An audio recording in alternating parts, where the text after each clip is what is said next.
Hello everyone, I am Meenu और आप मेरे साथ सुन रहे हैं मोहब्बत है बस तुमसे कहानी का एपिसोड नंबर 55। उसके लॉन में ही आदि गेट से टिककर खड़ा मुस्कुराते हुए तिथि को देख रहा था।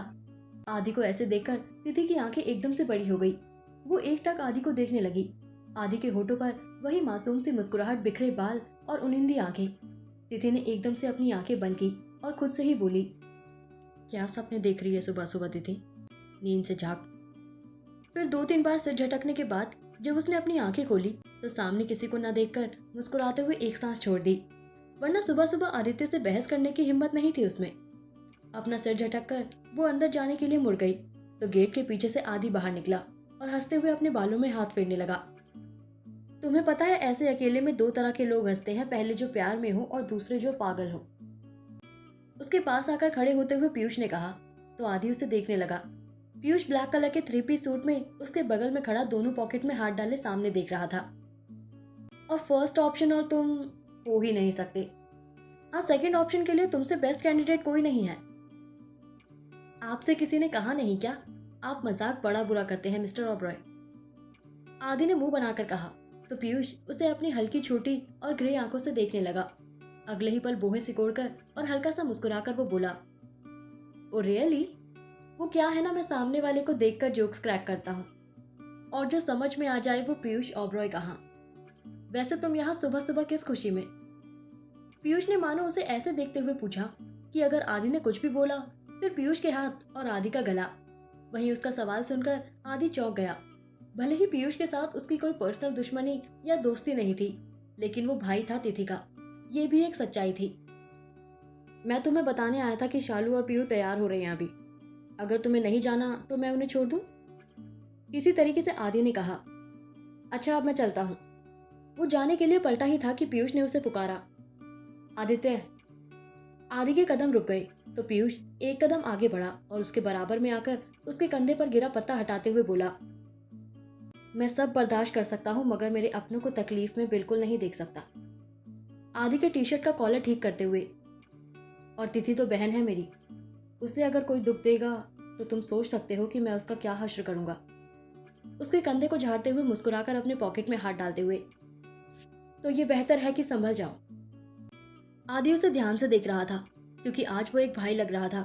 सिर्फ भाई जिसके लिए उसकी बहन ही उसकी दुनिया थी और वो उसकी ढाल बनकर अभी आदि के सामने खड़ा था।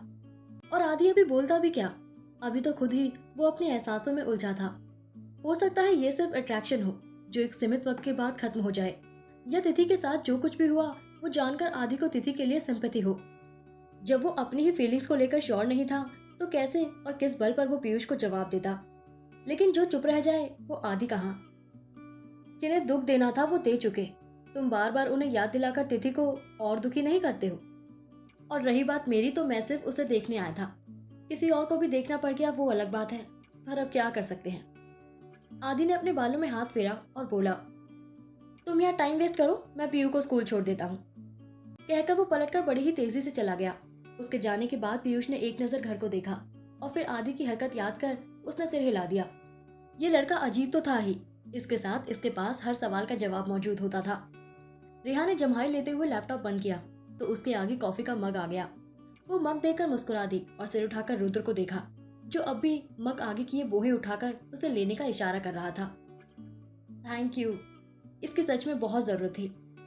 रुद्र के हाथ से मग लेते हुए उसने कहा और दूसरे हाथ से अपने कंधे को हल्का हल्का दबाने लगी। आंखों में उसकी थकान साफ नजर आ रही थी। और आती भी क्यों नहीं, रात भर जाकर ब्लॉक कंप्लीट करने के बाद अब वो अपनी जगह से हिली थी। तुम रात को यहाँ क्यों आई? कमरे में ही करना चाहिए था ना काम। तुम काफी गहरी नींद में सो रहे थे तो डिस्टर्ब करने का मन नहीं किया, इसलिए यहाँ आ गई। डाइनिंग रूम के सोफे पर अपने दोनों पैरों को मोड़कर बैठी रिहा बोली तो रुद्र उसे देखने लगा। उसके बाल पूरी तरह से उलझ गए थे। आंखें नींद और थकान के मारे लाल पड़ गई थी। बाहर बर्फबारी की वजह से कमरे में भी ठंड थी। खुद रिहा पैरों में जुराबे पहने और शॉल लपेटकर अपना काम कर रही थी। उसको रात को ही एक ब्लॉग पूरा करना था लिखकर। सबसे बड़ी बात, उस पर रिसर्च करना और ब्लॉग लिखना एक रात में आसान काम थोड़ी था। इसलिए रात भर जागकर रिहा इंटरनेट पर रिसर्च करती रही। काम ज्यादा था इसलिए डायरेक्ट ब्लॉग लिखने की बजाय उसने पहले रफ वर्क कर लिया था ताकि बाद में अच्छे और आराम से लिख पाए। मगर रात भर बैठने और लगातार स्क्रीन पर नजर जमाए होने की वजह से अब उसे आंखों में तेज जलन हो रही थी। चलो नीचे बैठो। रुद्र ने जब उसका हाथ पकड़कर उसे उठाते हुए कहा तो रिहा उसे देखने लगी। अरे बैठो ना रिहा, कहकर उसने उसके कंधों को पकड़कर जबरदस्ती बैठा दिया और खुद सोफे पर बैठ गया। अपनी शर्ट की बाजू चढ़ाने के बाद उसने रिहा के बिखरे बालों को उठाया और ऊपर बन बना दिया। भले ही बन बनाने के बाद भी लटक रहा था, लेकिन रिहा के चेहरे की मुस्कुराहट देखने लायक थी। वो अब कंफर्टेबल होकर रुद्र के पैरों के बीच में बैठ गई। रुद्र की उंगलियां जब गलती से भी उसकी गर्दन को छू जाती तो उसके रोए खड़े हो जाते। वहीं रुद्र उसे देखकर मुस्कुराते हुए बिल्कुल हल्के हाथों से उसके गर्दन के पीछे और कंधे पर मसाज करने लगा। उसके हाथों की मसाज का कमाल था या उसकी मौजूदगी का कि रिहा को लगभग 10 मिनट भी नहीं लगे होंगे और वो गहरी नींद में चली गई थी। उसे देखकर रुद्र मुस्कुरा दिया और बिल्कुल संभल कर अपनी जगह से उठकर उसके सामने आ गया। अपने मोबाइल में एक फोटो रिहा की लेकर वो उसकी लटों को संभालने आगे बढ़ा, लेकिन ना जाने क्या सोचकर उसने अपने हाथ रोक दिए। प्यार तो तुम्हें भी हो गया है, बस एहसास नहीं हुआ, और मैं इंतजार करूंगा जब तुम खुद अपने जज्बातों को मानोगी। मैं इंतजार करूंगा तुम्हारा रिहा, जब तुम मेरी मोहब्बत को बिना कहे समझोगी। बोलकर उसने धीरे से आगे बढ़कर उसे बिल्कुल संभाल कर उठा लिया और कमरे की तरफ बढ़ गया। रूम में हीटर चालू करके रिहा को अच्छे से कंबल उड़ाकर वो लैपटॉप उठाए सोफे पर बैठ गया और मेल्स चेक करने लगा। श्रुति आईने के सामने खड़ी अपने बाल संवार रही थी और मयंक बालकनी में खड़ा किसी से कॉल पर बात कर रहा था। अपनी कॉल खत्म करके वो कमरे में आया तो श्रुति ने कॉम रखा और बाहर की तरफ बढ़ने लगी, मगर मयंक ने बड़ी ही तेजी से उसे पीछे से पकड़ लिया। छोड़िए मुझे आप, श्रुति ने कसमसाते हुए कहा तो मयंक ने उसके हाथ अपने इर्द गिर्द जकड़ लिए। तुम पहले बोलो, नाराज हो मुझसे? मैं भला क्यों नाराज होने लगी? तुम हो। मयंक ने श्रुति की ठुड्डी पकड़कर चेहरा उठाया और बोला, इस चेहरे की हंसी मेरी ताकत है श्रुति, और उदासी मेरी कमजोरी। तो मुझे कमजोर कर रही हो। हम क्या यही नहीं रह सकते? पीयूष भाई तो है ना यहाँ, आप भी बिजनेस पूरा शिफ्ट कर दीजिए, मम्मी पापा को भी ये जगह बहुत अच्छी लगेगी। कोशिश करता हूँ। वैसे हम इधर नहीं दूसरी जगह अपने घर में रहेंगे। मयंक का ये कहना ही था कि श्रुति के चेहरे की चमक लौट आई। Thank you so much. Mayank उसकी बात सुनकर हंस दिया। वैसे तुम्हें याद है, तुम हमारी शादी के दिन भी मुझसे नाराज हो गई थी और मुझे तुम्हें मनाने के लिए क्या क्या करना पड़ा था। श्रुति ने उसे आंखें दिखाते हुए उसके सीने में चेहरा छुपा लिया। मयंक ने हंसते हुए उसके माथे को चूम लिया और उसकी उंगलियों में अपनी उंगलियां उछाली। उसके हाथ में चमकती खूबसूरत हीरे की डिजाइन वाली अंगूठी बेहद खूबसूरत लग रही थी।